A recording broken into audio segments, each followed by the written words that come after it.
Mathieu Pou, bonjour. Vous Bonjour. êtes archéologue, professeur à l'université Lyon 2 et responsable d'un chantier de fouilles à Coran, dans le Puy-de-Dôme. Vous avez mis au jour les vestiges d'un théâtre gaulois. Dans quelles circonstances avez-vous découvert ce site? Ce site n'a pas vraiment été découvert parce qu'il est connu depuis très longtemps, depuis le 19e siècle.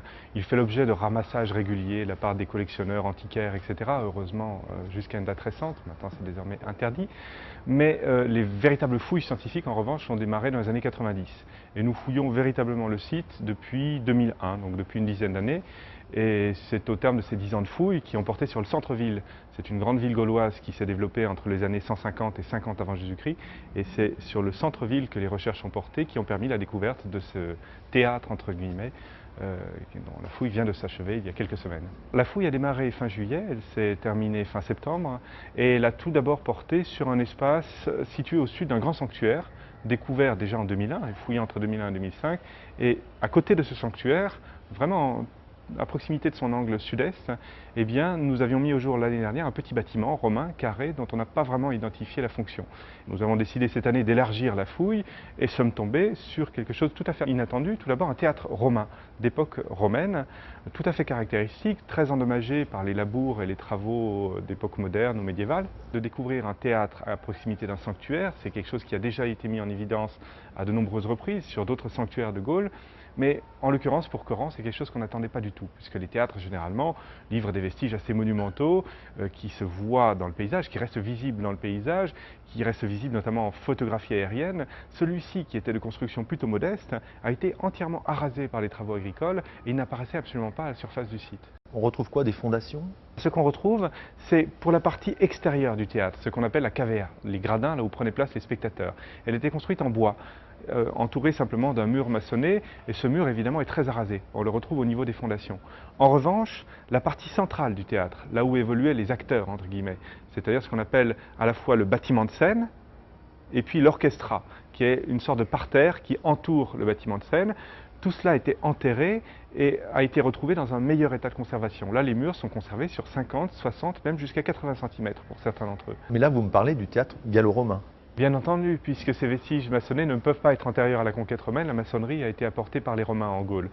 Ce théâtre gallo-romain, il a une capacité assez modeste, quelques centaines de places, 500, 700 places au grand maximum, et c'est en démontant le théâtre que nous avons mis au jour des vestiges antérieurs, comme c'est souvent le cas à Coran, sous le sanctuaire romain d'époque romaine, il y avait un sanctuaire gaulois. De même, sous le théâtre romain, nous sommes tombés sur des vestiges tout à fait inattendus en vérité, assez difficiles à interpréter dans un premier temps. C'est un hémicycle creusé dans le sol, dans le rocher, exactement de la même manière que l'on a excavé l'orchestra du théâtre romain dans le sol, rocheux volcanique. Donc un hémicycle creusé à l'époque gauloise qui est bordé de pierres et au centre, l'air qui est creusé abaissé, surbaissé, a été aménagé à la manière d'une place publique avec des petits cailloux et des amphores, des tessons d'amphores à vin damés à la poutre, fortement tassés, qui forment un parterre véritablement tout à fait plat.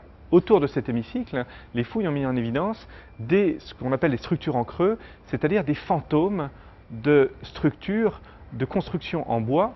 Le bois, évidemment, ne se conserve pas, mais il laisse dans le sol des empreintes en négatif, en creux, qui sont très facilement identifiables. Et ce qui est intéressant, c'est de voir que ces structures en creux, précisément, épousent la forme de l'hémicycle et forment elles-mêmes une sorte d'hémicycle autour. Et bien entendu, on était très vite convaincus que ces structures correspondent à un édifice. Alors, faut-il parler de théâtre? On y reviendra. À un édifice de réunion antérieur au théâtre romain.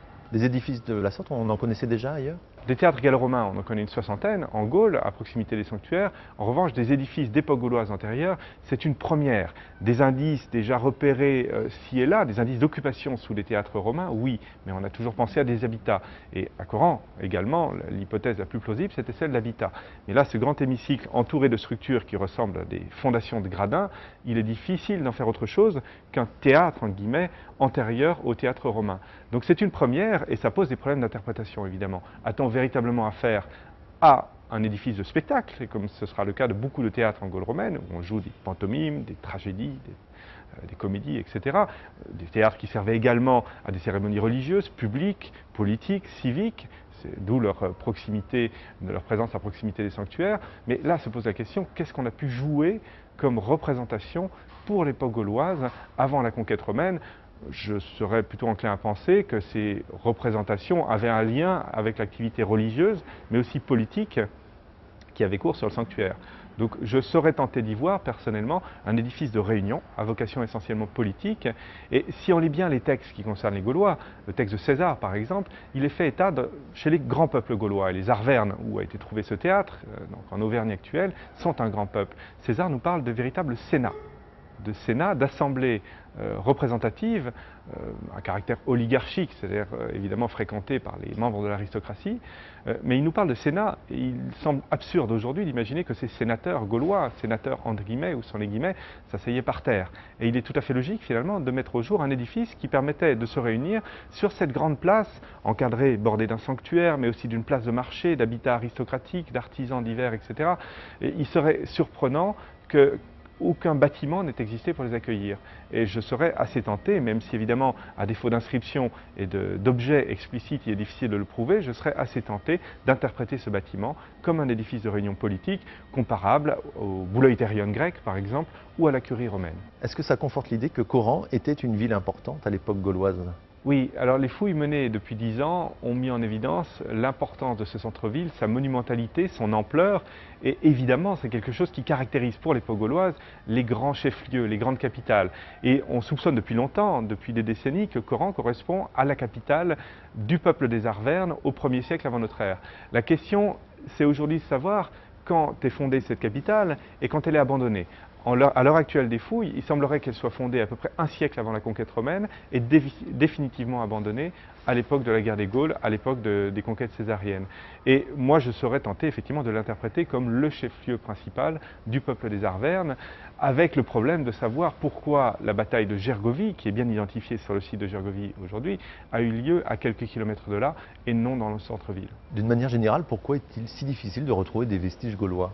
Le problème de ces constructions gauloises, c'est qu'elles sont constituées essentiellement de matériaux périssables, du bois, de la terre, des couvertures végétales, et ce sont des matériaux qui ne se conservent pas, qui peuvent donner lieu à des constructions tout à fait monumentales. À la même époque, en Italie et en Grèce, on construit des temples, on construit des édifices publics en bois, en terre, et il n'en reste rien, à la différence de la pierre.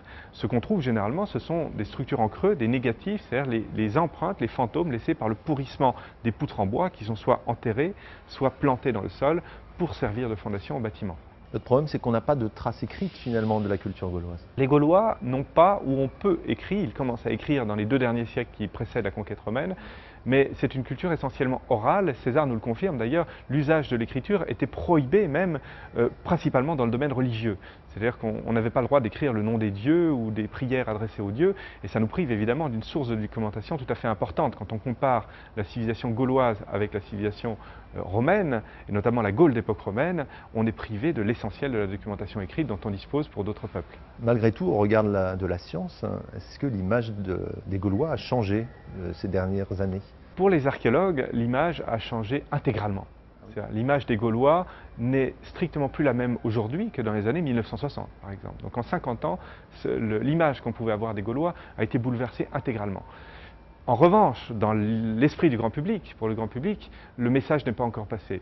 C'est-à-dire que cette image de Gaulois primitifs vivant au fond de la forêt, vivant des ressources de la forêt, dans des huttes de bois nichées dans des clairières, allant honorer leurs dieux près de sources ou de lacs ou de rochers, ou grimpant sur des chênes pour y décrocher du gui, cette image reste évidemment très ancrée dans l'imaginaire collectif parce qu'elle est rassurante, parce qu'elle est véhiculée par la bande dessinée, par le cinéma. Il est très difficile de lutter contre ces images. Donc on essaie de le faire par le biais de grandes expositions, par le biais d'ouvrages, mais il y a encore beaucoup de travail pour faire passer ce message. Ce sont des découvertes récentes, des résultats récents de la recherche qui percolent beaucoup plus lentement dans la littérature grand public, et c'est un petit peu l'enjeu pour les années à venir, c'est d'essayer de faire passer cette nouvelle image des Gaulois auprès de nos contemporains. Mathieu Pou, merci. Merci à vous.